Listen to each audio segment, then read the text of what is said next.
नमस्कार दोस्तों, एवरीथिंग अभिषेक YouTube channel पे मैं अभिषेक आप सभी का स्वागत करता हूं। यह वीडियो निश्चित रूप से बीएड, डीएलएड और एमएड कर रहे छात्रों के लिए होगा, जिसमें हम बात करेंगे नई शिक्षा नीति की। नई शिक्षा नीति 2020 की बात करेंगे, जो subject contemporary India and education subject से निकल के आता है, जो कि ये तीनों कोर्स में निहित है। ध्यान रखेंगे, एक महत्वपूर्ण क्वेश्चन जो कि फाइनल एग्जामिनेशन 2021 और 22 में पूछा गया है। Describe the NEP 2020 and implications in education, यानी कि एनईपी 2020 और शिक्षा में कार्यान्वयन का वर्णन करें। एनईपी 2020 का शिक्षा में क्या इम्प्लीमेंटेशन रहा, या फिर एनईपी 2020 क्या है, उनके मेन पॉइंट क्या है, उनके कैरेक्टरिस्टिक्स क्या है, इन सभी चीजों को जानेंगे इस वीडियो में। वीडियो अच्छा लगे तो निश्चित रूप से लाइक करिएगा, शेयर करिएगा दोस्तों के साथ। अगर हमारे इस चैनल पे अभी तक आप नए हैं तो प्लीज आप सब्सक्राइब करके बेल आइकन प्रेस करिएगा नए वीडियो का नोटिफिकेशन सबसे पहले पाने के लिए। बढ़ेंगे आगे। सबसे पहले आपको दिखेगा एनईपी, नेशनल एजुकेशन पॉलिसी 2020 का आपका जो इंट्रोडक्शन है उसके बारे में सबसे पहले जानेंगे।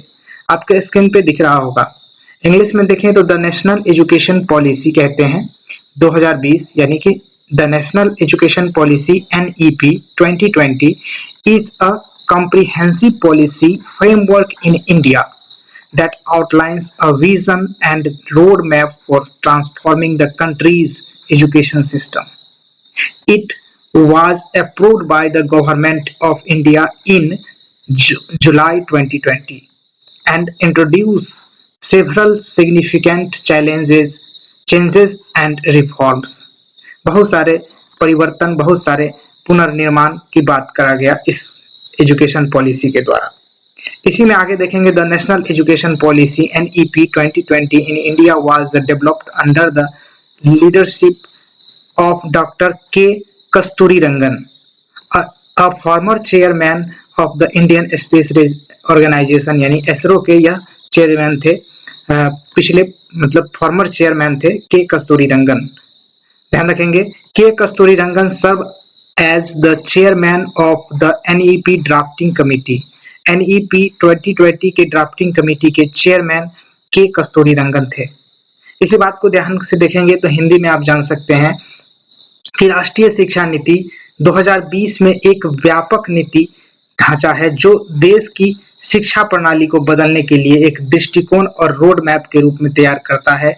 इसे जुलाई के 2020 के जुलाई महीने में भारत सरकार द्वारा अनुमोदित किया गया था और इसमें कई महत्वपूर्ण परिवर्तन और सुधार शामिल किए गए हैं।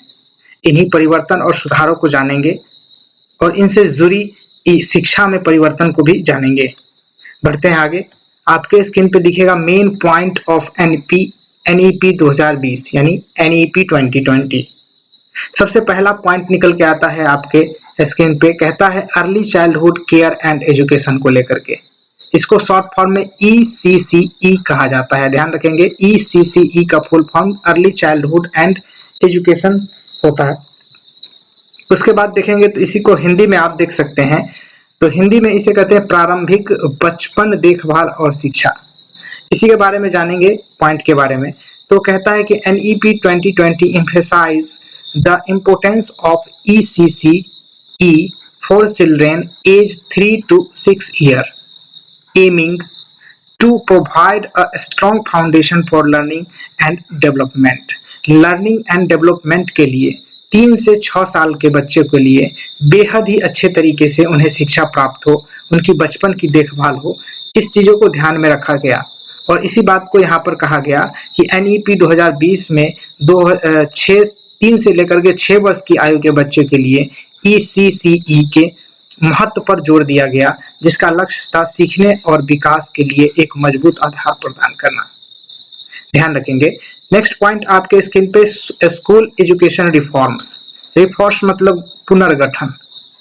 स्कूल एजुकेशन का पुनर्गठन किस तरीके से, पहले आप जानते होंगे 10+2 होता था, इसको हटा दिया गया इस एजुकेशन पॉलिसी के द्वारा। तो लाया क्या गया, the policy promote a 5+3 curricular structure, यानी इस स्ट्रक्चर को फॉर्म करने के लिए कहा गया।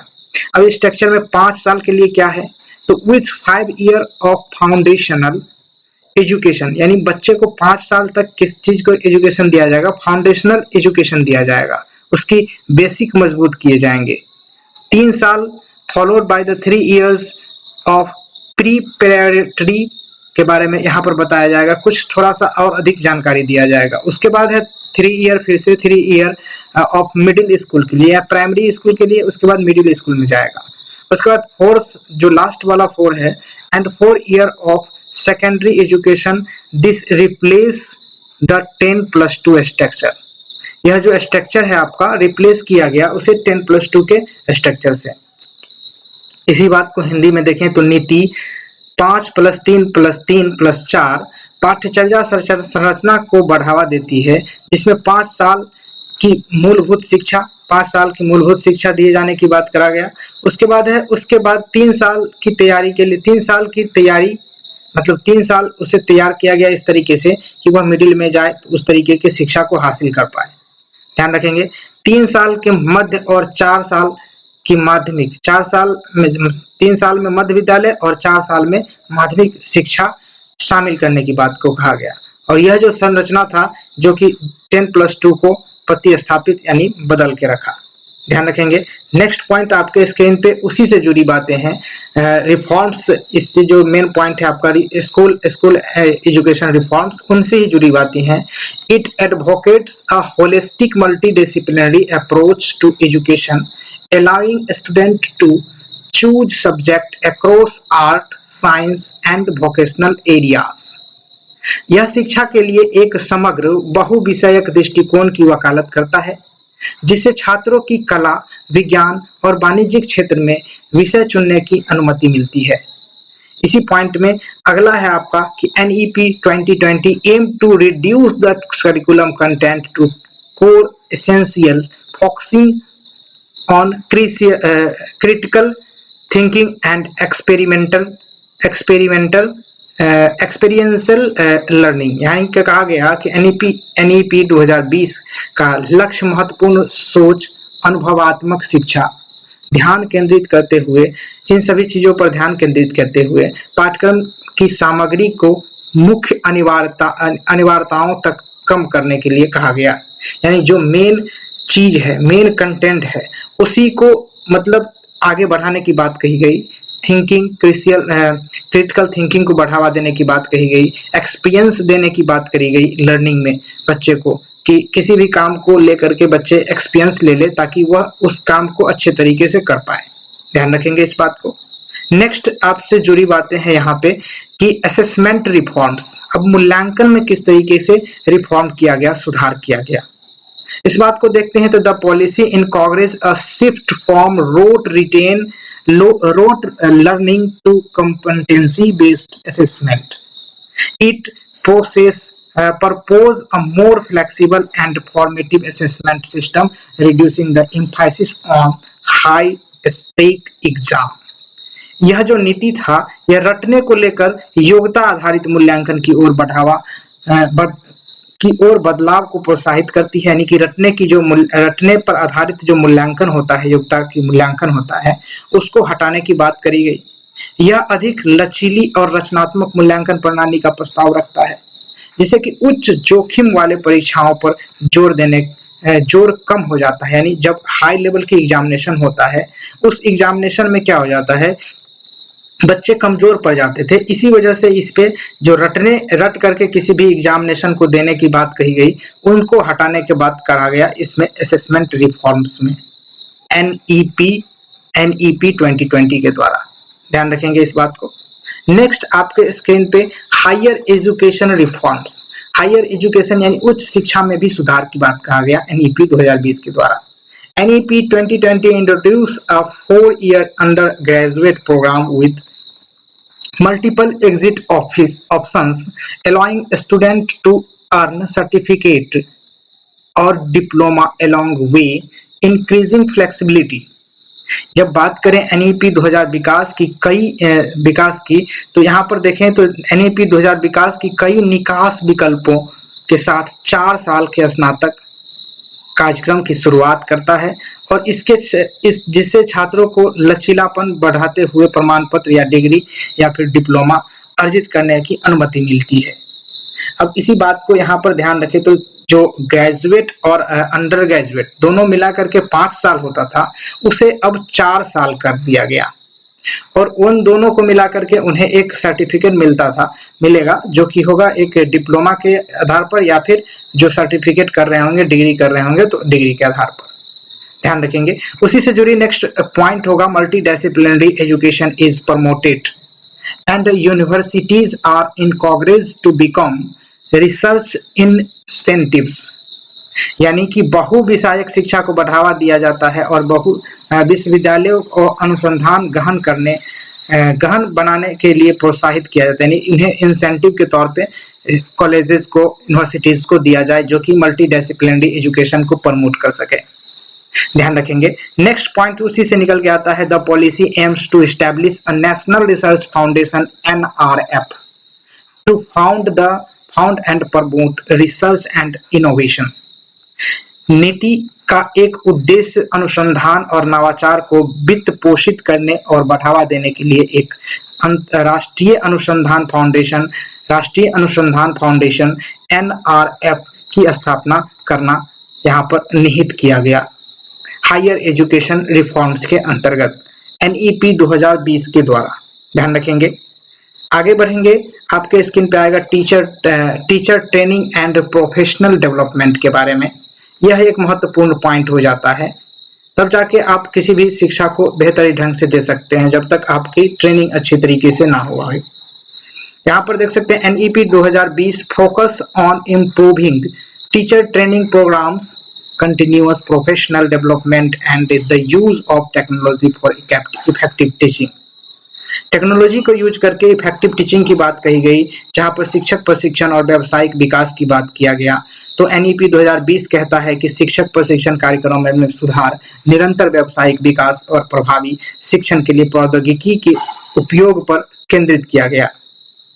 इसी से जुड़ी नेक्स्ट पॉइंट देखते हैं, तो प्रमोशन ऑफ इंडियन लैंग्वेज या मातृ लैंग्वेज को प्रमोट किया गया। इसी बात को यहाँ पर कहा गया कि the policy promote the use of regional language. ध्यान देंगे, regional language as a medium of instruction in school aims to preserve linguistic diversity while ensuring proficiency in Hindi and English. इन्हीं बातों को जब ध्यान देते हैं तो भारतीय भाषाओं का प्रचार करने की बात कहा गया। यह नीति स्कूलों में शिक्षा के माध्यम के रूप में क्षेत्रीय भाषाओं का उपयोग को बढ़ावा दिया जाने की बात कहा गया और जिसका उद्देश्य हिंदी और अंग्रेजी में दक्षता सुनिश्चित करते हुए भाषाई विविधता को सुरक्षित करने की बात कहा गया NEP 2020 के द्वारा। ध्यान देंगे इस बात को। आगे बढ़ेंगे इसी के साथ, तो आपका अगला पॉइंट निकल के आएगा इम्प्लीमेंटेशन इन एजुकेशन। शिक्षा में किस तरीके से इम्प्लीमेंटेशन किया गया NEP 2020 के द्वारा, शिक्षा में कार्यान्वयन किस तरीके से हुआ NEP 2020 के द्वारा। The successful implementation of NEP 2020 involve the several step and considerations. ध्यान देने वाली बात यहाँ पर हो जाता है कि स्टेट लेवल एडॉप्टेशन। जब स्टेट लेवल पर एडॉप्टेशन की बात कहा गया तो यहाँ पर कहते हैं कि education is primary a state subject in India, so state governments play a crucial role in implementing the policy.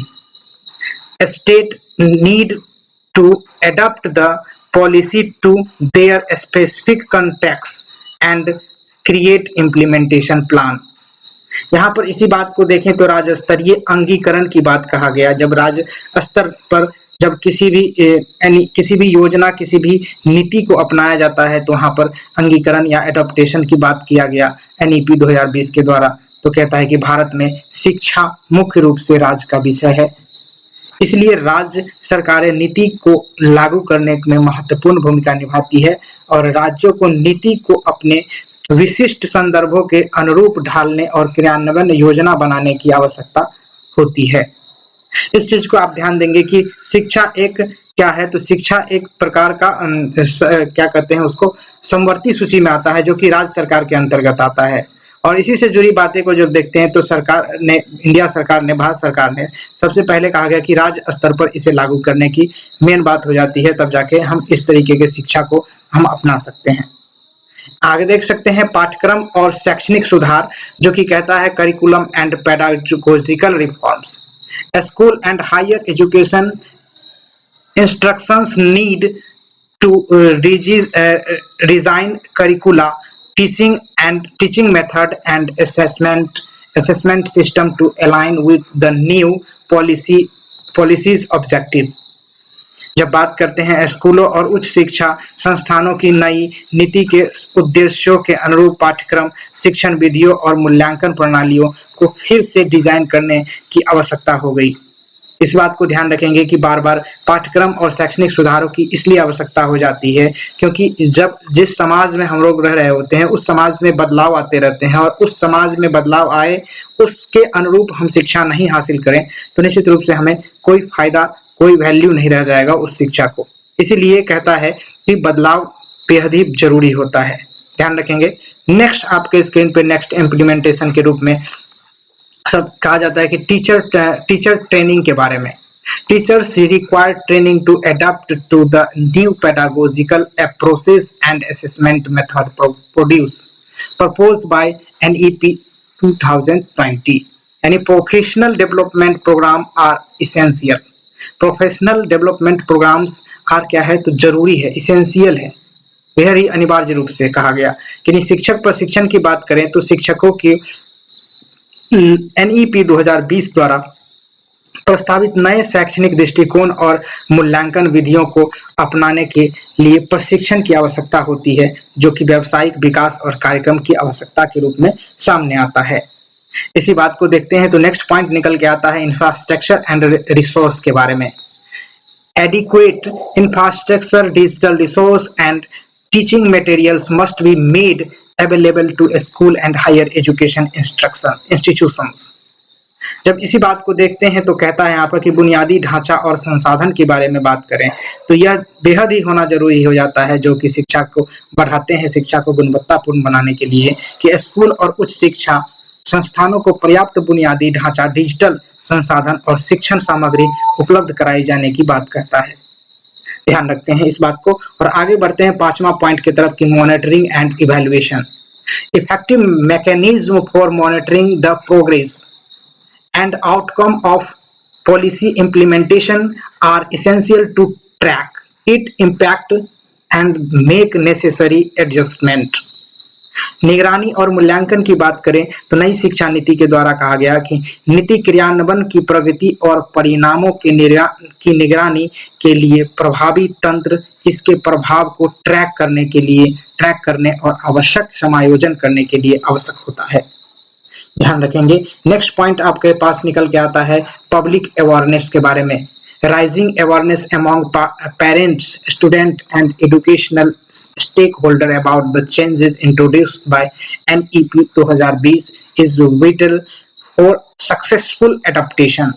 Successful adaptation के लिए हमें एजुकेशन से जुड़े educational stake holder, parents, student, इन सभी को अवार्ड करना पड़ेगा, मतलब अवेयर करना पड़ेगा कि हमें इस तरीके की शिक्षा लेने से हमें क्या फायदा है, जागरूकता बढ़ानी होगी।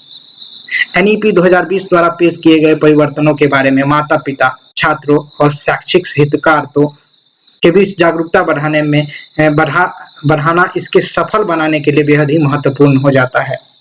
इस बात को ध्यान रखेंगे। नेक्स्ट आपके स्क्रीन पे financial adaptation. Financial adaptation, government need to allocate sufficient financial resources to support the implementation of the policy।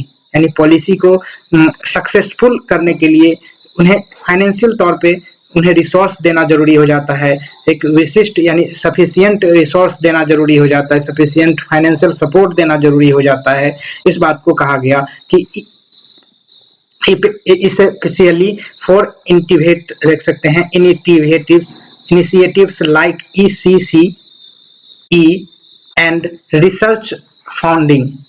यहाँ पर कहा गया कि वित्तीय आवंटन के बारे में सरकार को नीति के कार्यान्वयन का समर्थन करने के लिए विशेष रूप से ECCE और अनुसंधान निधि जैसे पहलों के लिए पर्याप्त वित्तीय संसाधन आवंटित करने की आवश्यकता होती है। निश्चित रूप से जब आप किसी योजना को लागू करते हैं तो उसमें फाइनेंशियल रिसोर्स बेहद ही जरूरी एक मायना हो जाता है, बेहद ही जरूरी एक जो कह ले जुड़ाव हो जाता है, जो बेहद ही जरूरी हो जाता है फाइनेंशियल। तो इस चीज को ध्यान रखने वाली बात हो जाती है। नेक्स्ट आपका आ जाता है जो कि लास्ट पॉइंट होगा, stakeholder engagement. Collaboration with educational expert institutions, teachers, parents, and students is crucial to ensure a smooth transition to the new education system. कहता है हितधारकों के साथ जुड़ाव किस प्रकार से होना चाहिए। नई शिक्षा नीति प्रणाली में सुचारू परिवर्तन सुनिश्चित करने के लिए शिक्षा विशेषज्ञों, संस्थानों, शिक्षकों, अभिभावकों और छात्रों के साथ सहयोग महत्वपूर्ण हो जाता है इस शिक्षा नीति को इम्प्लीमेंट करने में। ध्यान रखेंगे इस बात को। आगे बढ़ेंगे तो आपका लास्ट पॉइंट आएगा या फिर लास्ट स्टेप आएगा जो कि आप कंक्लूजन के तौर पे लिख सकते हैं कि NEP 2020 represent a transformative vision for education in India, aiming to make it more inclusive, flexible and elegant with the need of the 21st century.